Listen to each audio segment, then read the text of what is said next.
Hi guys, this is Mommy Shane and welcome back to my channel. Today, I will share with you yung total expenses na nagastos namin sa Japan for a family of 4. 2 adults and 2 kids, ages 8 and 5. So, mag-start muna tayo sa airfare, okay? Actually, nilista ko tong mga expenses namin. Lahat ng sinama ko dito sa expenses na nasa listahan ko, nag-start siya from the time na lumabas kami ng bahay namin. From yung transpo namin to the airport hanggang transpo pa uwi. So, as in all in itong i-discuss ko na to. Total expenses for 4 of us. Mag-start muna tayo sa airfare. So, yung airfare, hindi siya same airline ko na book yung round trip tickets. Yung first ticket namin, one way, nag-sale siya nung bandang March. I think piso fare ito. Wala akong makitang sale din pa uwi. So, ang binook ko lang is yung one way from Manila to Fukuoka, and that was 1,850 pesos each. So, ang total na binayaran ko is 7,400 pesos. For the baggage, ina-add ko to pag malapit ng umalis. Kasi hindi naman ganun kalayo yung difference kung mag-go basic ka or yung go flexi ba yun sa Cebu Pacific. So, pag din hindi kayo matuloy sa flight, at least hindi mo pabayad yung baggage mo. So, ito, in-add ko later on, dalawang 20 kilos na luggage kasi dalawang bata naman yung kasama namin. So, share lang kami. So, dalawang large na luggage lang dala namin. 2,200 pesos kasi 1,100 pesos per way. So, ibang airline naman kami pa uwi, kaya one-way baggage lang din yung binuko. Yung ticket muna na i-discuss natin, yung pauwi naman is 1,300 pesos and 06 centavos. Nabook namin to sa Korean Air. Yes, sa Korean Air for 1,300 pesos per person with meals and baggage. At may connecting flight pa ito sa Incheon. Nabook namin siya using Delta Sky Miles, pero Korean Air yung carrier na ginamit nila for this booking. Ang total airfare namin na balikan pag in-add mo yung Cebu Pacific and Korean Air is 3,700.06 siya per person. Next, nagtatry kami mag-book ng Grab to the iya nung day ng flight namin December 10. Pero dahil nga December 10, Christmas rush, walang mabook na Grab. Buti, malapit lang kami dun sa Thai taxi. Nag-text lang ako or tumawag yata ako. Ang ano nila is 600 pesos from bahay namin to Naiya. Hindi naman ganun kalayo dun sa Grab fare. Sedan na taxi lang yung sinakyan namin, and surprisingly nagkasya yung dala-dala namin. Ang binayad ko dito is 850 pesos. Nagtip ako dun sa driver. Kahit 600 lang kasi yung sinabi nilang price. Ginawa ko ng 850 kasi may toll pa, tsaka nagtip ako ng konti. So, yon. And then, yung travel tax is 4,860 pesos. Ito ay for 2 adults and 2 children. Kasi ang isang adult ay 1,620 pesos, diba? Pero pag bata, half lang nun. So, 4,860 yung total namin. 2 adults and 2 children. For our meal sa airport, pagdating namin doon, after immigration, kumain kami. Napagastos agad kami ng 1,190 pesos for lunch sa Kenny Rogers. And then, hindi ako nag-book ng meals sa flight. Pero, in-flight, pwede na pala kayong umorder doon. Tapos, doon na lang nila ipe-prepare yung order nyo. May limited selection lang ng food items na available. So, doon lang kayo pwede pumili. Ang nagastos ko dito siguro, 600 plus. Kasi may kinash ako, tapos may kinard ako. Pwede rin pala i-card yung in-flight meal sa Cebu Pacific. So, yun. Alam ko may binili akong drinks before ako nag-card ng bolognese and yung hindi ko na maalala kung ano pang in-order ng mga anak ko. Piatos, ganyan, mga chips. 610 pesos na lang muna nilagay ko dito kasi hindi ko maalala yung isa. Basta ganyan, around 600 plus. And then, yung hotel namin, binook ko ito sa booking.com. Actually, first time ko mag-book sa booking.com kasi loyal ako sa Agoda. Pero, ayun, tinry ko sa booking.com kasi mas mura yung hotel na gusto ko doon kesa sa Agoda. And, yung rooms, kasi maraming marami kayong pwedeng piliin na room sa The Basics Fukuoka. And yung room na gusto ko na mura lang, wala dun sa Agoda. So, sa booking.com ako nag-book. Ang pinili ko is book now, pay later. Kung babayaran ko siya nung time na yon, parang nasa 22,600 lang siya. Pero nung nag-pay later ako, kasi syempre inintay ko pa yung bonus ng asawa ko, 'di ba? Ang total na lumabas na charge was 24,055 pesos and 15 cents. Ito ay for 3 nights, for 2 adults, 2 kids sa isang chapter 2 room sa The Basics Fukuoka. 28 square meters siya, walang breakfast, pero malapit siya sa Hakata Station. Maganda yung room. And may ice dispenser na may baso dun sa bawat floor ata yun. So, yung mga drinks nyo na hindi malamig, kuha na lang kayo dun ng ice sa cup, tapos yun, papalamigin nyo. Ganun din sa water. So, kung ayaw nyo na bumili ng mineral water, edi ipamelt nyo lang yung ice. O, diba? Wise. Anyway, ang yen conversion niya, kung dun mo siya ibobook, is 59,778 yen.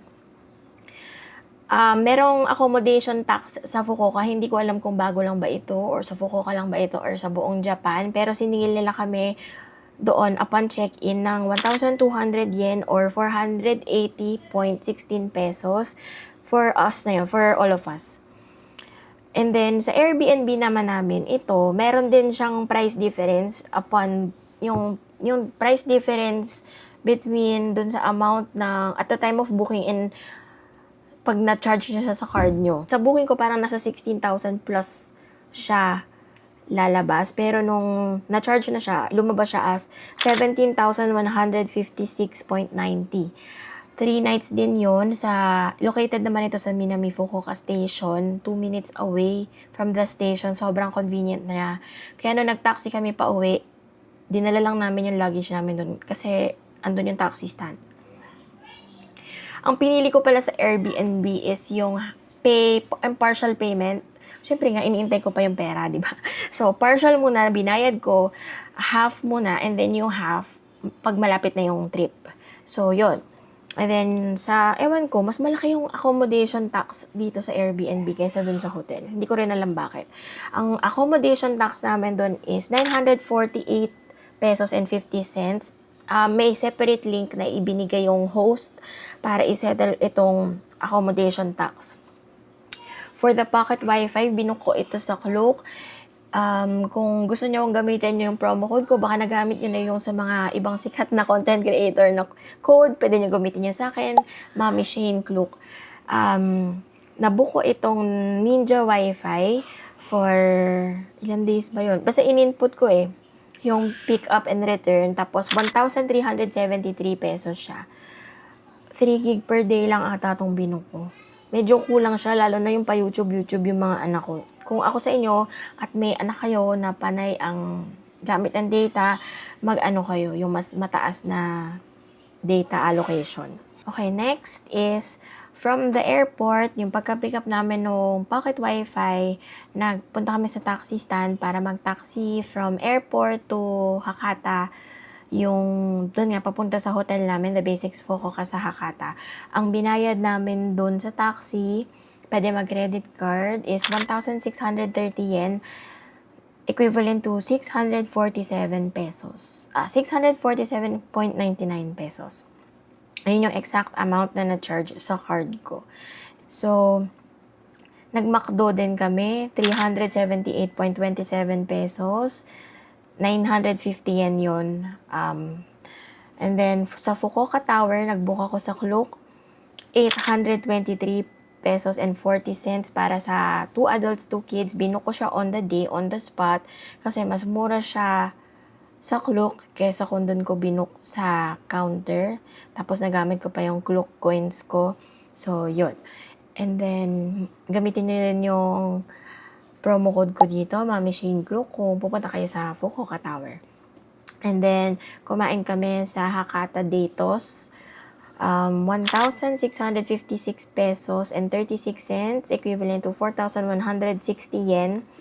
And then, bumili kami ng ticket namin sa from Hakata to Houston Bosch and back to Hakata Station. Unang punch nung staff doon sa train, doon sa JR line, para sa Hakata to Houston Bosch na round trip, 19,850 yen. Almost dalawang lapad siya. So, nag-back out ako doon kasi sabi ko it's too expensive, let me think about it. Pagbalik ko, ibang staff yung nag-assist sa akin. Parang mas senior siya kasi naka-Amerikano siya. Hindi siya tulad ng iba na naka-red na jacket. Tapos 12,850 yung lumabas. Parang ganun. Bakit? Sabi ko, bakit dun sa isa 19,000 yen? Pero hindi ko na syempre tinanong, di ba? So, yun. Dito, so yung 12,850 yen, ang equivalent niya is 5,116 pesos and 42 cents. So, ito yung round trip train tickets namin, Hakata, Houston Bosch, and pauwi ng Hakata. And then, nag-Gcash card ako sa McDo for 850 yen, which is equivalent to 328 pesos and 56 cents. Tinry ko lang mag-Gcash kasi nga, sabi nila okay daw yung rate. And then, kumain ulit kami dun sa Hakata Datos for 3,090 yen, equivalent to 1,230 pesos and 33 cents. And then, itong binook ko in advance na Houston Bosch ticket sa Klook, nabook ko to nung Klook birthday sale. Sobrang laki nung na-discount ko dito sa Houston Bosch na to kasi yung una kong chine-check yung rates na to, parang 9,000 plus siya for our family. Pero nung nag-birthday sale si Klook, nabili ko siya ng 6,045.80 lang. Diba? 3,000 plus yun na-save ko. Mabuti na yung hindi atat, diba? Mag-intay ka, girl. Kasi, lalo na yung mga seat sale. Yung pag-board ka, gusto mo mag-Japan, bubuka na agad, girl. Mag-intay ka ng sale. Kasi, di mo alam, may mamaya magsisale yan bigla. Diba? Nakakalungkot lang. And then, nung pagdating namin sa Houston Bosch, kumain kami 3,040 yen, 1,210 pesos and 43 cents. Tapos, bumili din kami ng 4,000 yen worth na pagkain, which is equivalent to 1,592.66. And then, kumain ng churros, yung mga anak ko. Yung churros is 400 yen, equivalent to 159.27 pesos. Tapos, nung nakalipat na kami sa Airbnb namin, nag-grocery kami doon for 1,736 yen, equivalent to 690.14 pesos. Tapos, kumain kami sa Yakiniku like sa Tenjin for 4,660 yen, equivalent to 1,852.56 pesos.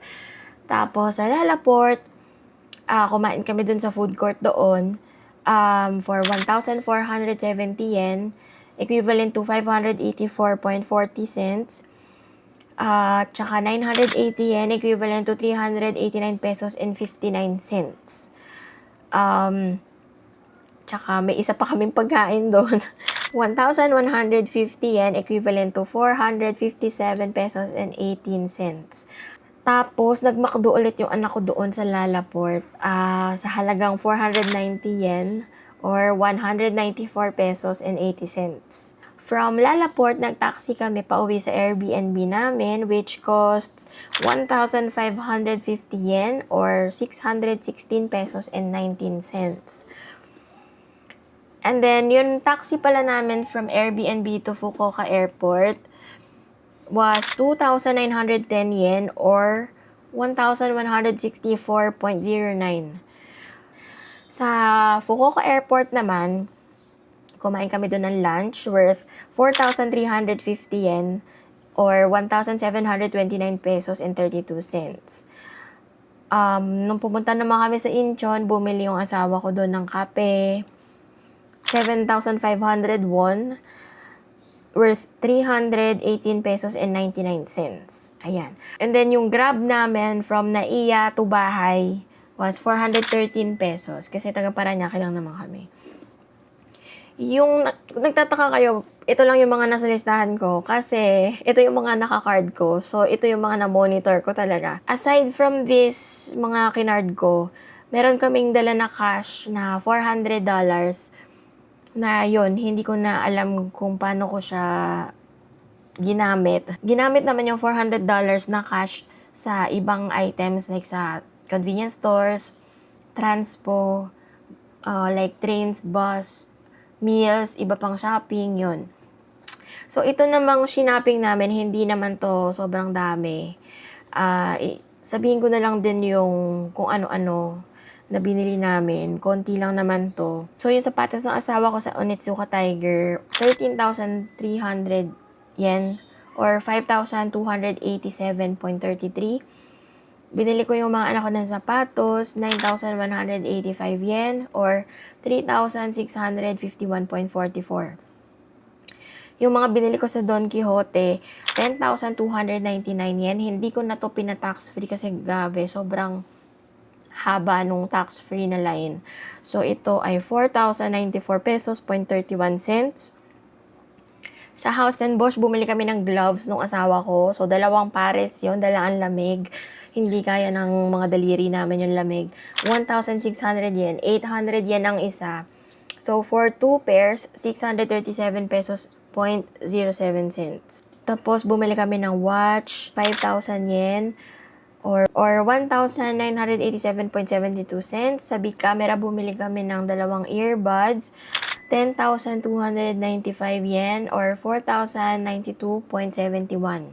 Sa Uniqlo, bumili ako ng 5 items, magkaka-price siya. 4 na pants, 2 sa akin, 2 dun sa best friend ko, tsaka isang sweater para sa pamangkin ko. Yung total is 5,864 yen or 2,331.19. Sa Toys R Us, bumili ng mga to make a car yung anak ko. 2,330 yen or 926 pesos and 27 cents. Sa Eins and Tulpe ba to? Tulp? Ewan ko kung paano. Yung drugstore na pinagbilihan namin nung, kung nakita niyo yung vlog na yun, yung heat pack. May iba pa akong binili, nail cutter ata, tsaka yung pangrayuma. So, isang heat pack, nail cutter, tsaka yung pangrayuma na parang salon pass. Ano siya? 2,236 yen or 888.91 cents. Sa Fukuoka Airport, bumili yung asawa ko ng, mug ng Starbucks na Fukuoka, 2,600 yen or 1,033.62 cents. Sa pampasalubong naman sa duty free doon sa Fukuoka Airport, 5,100 yen or 2,027 pesos and 47 cents. Sa Seoul, bumili kami ng Seoul na mug. Mas mura sa Japan bumili ng mug. Pareho lang siya. Parang mas mabigat lang yung sa Seoul. Hindi ko alam bakit magkaiba sila ng price or ang layo kasi. Yung sa Fukuoka Airport, 1,033.62, di ba? Yung sa Seoul na mug, sa Starbucks, 1,450.33 cents. And yung mga lotion na binili ko sa, Holika? Nakalimutan ko. Basta Korean brand siya na lotion na pampasalubong. Siya? 15,750 won or 669 pesos 0.87 cents. So, itong total namin, all in, sa mga kinain namin, kasama yung cash na pocket money namin na $400 na naubos namin. Nakikita nyo, di ba nakikita nyo to dun sa vlog ko. Andito lagi yung mga yen namin para hindi mahirap maghanap. Ito na lang yung natira, Mga na lang siya. Barya. Kasi wala na talaga. Sinimot na. Ang total na nagastos is 146,201.94 pesos for 4 people. For 2 adults, 2 kids. So, per person, for 6 nights sa Fukuoka, you can prepare this amount, 36,550 pesos and 49 cents. Hindi na masama kasi parang 1 week na siya, nakapag-shopping pa ng konti. Mapapababa nyo pa to kung sa mas murang accommodation kayo magsistay or mas konti yung gagawin yung shopping. Actually, masaya na ako dito sa amount na to kasi, 'di ba, bulk of it is sa accommodation naman.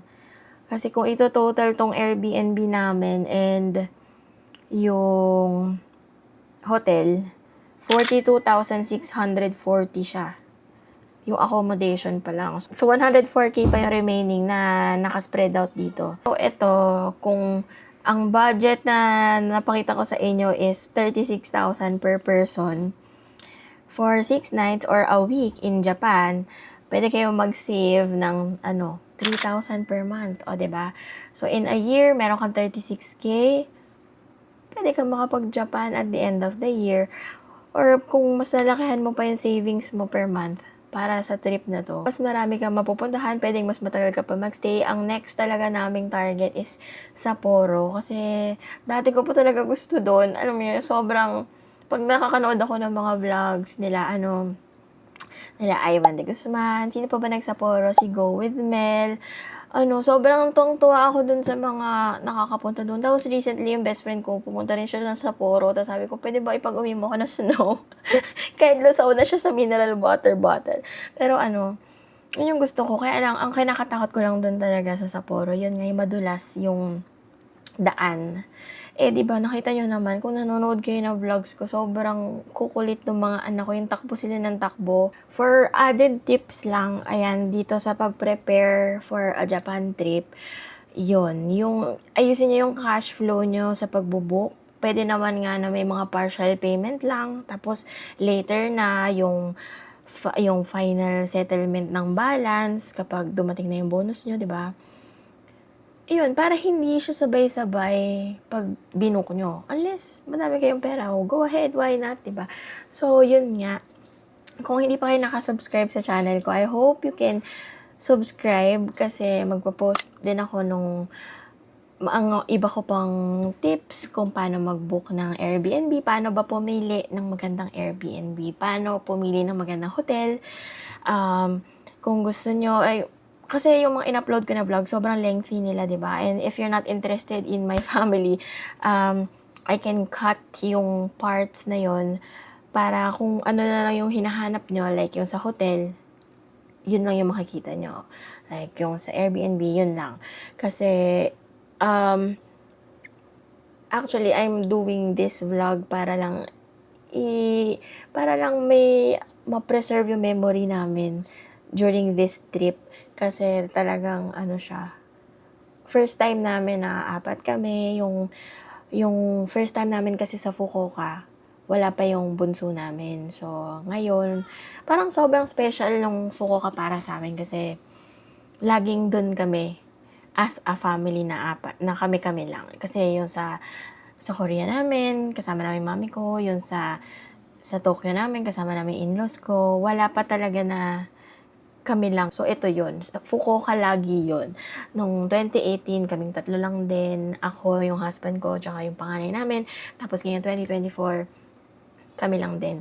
Ako, husband ko, and yung 2 kids. So, Fukuoka holds a special place in my heart. Kasi, yun nga, kami lang. And, parang may, bonding talaga na lagi nyo, core memory yun. Yun yung term.